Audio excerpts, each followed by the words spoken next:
شروع اللہ کا نام لے کر جو بڑا مہربان نہایت رحم والا ہے۔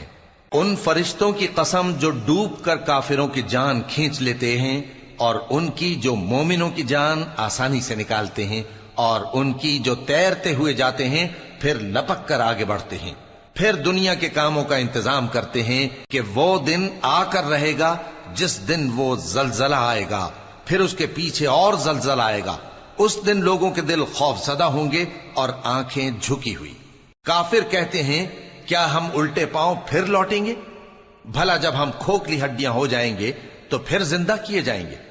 کہتے ہیں کہ یہ لوٹنا تو سراسر نقصان کا لوٹنا ہوگا۔ تو بس وہ ایک ڈانٹ ہوگی، اس وقت وہ سب میدان حشر میں آ جمع ہوں گے۔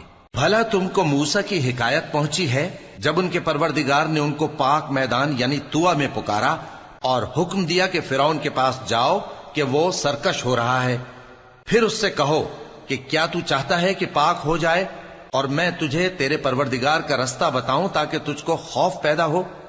غرض انہوں نے اس کو بہت بڑی نشانی دکھائی مگر اس نے جھٹلایا اور نہ مانا۔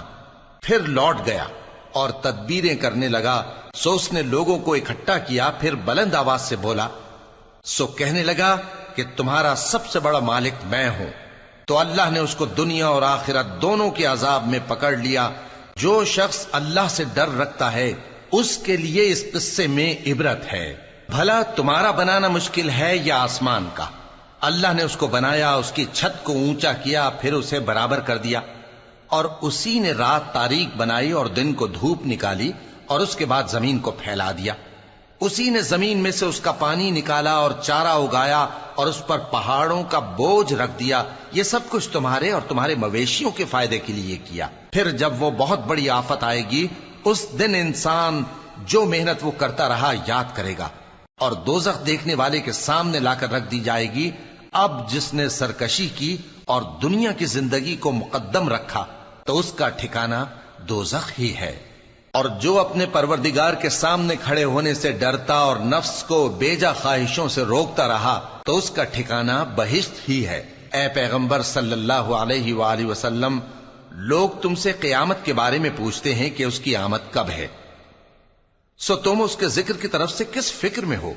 اس کا منتہا یعنی واقع ہونے کا وقت تمہارے پروردگار ہی کو معلوم ہے۔ جو شخص اس سے ڈر رکھتا ہے تم تو اسی کو ڈر سنانے والے ہو۔ جب وہ اس کو دیکھیں گے تو ایسا خیال کریں گے کہ گویا دنیا میں صرف ایک شام یا ایک صبح رہے۔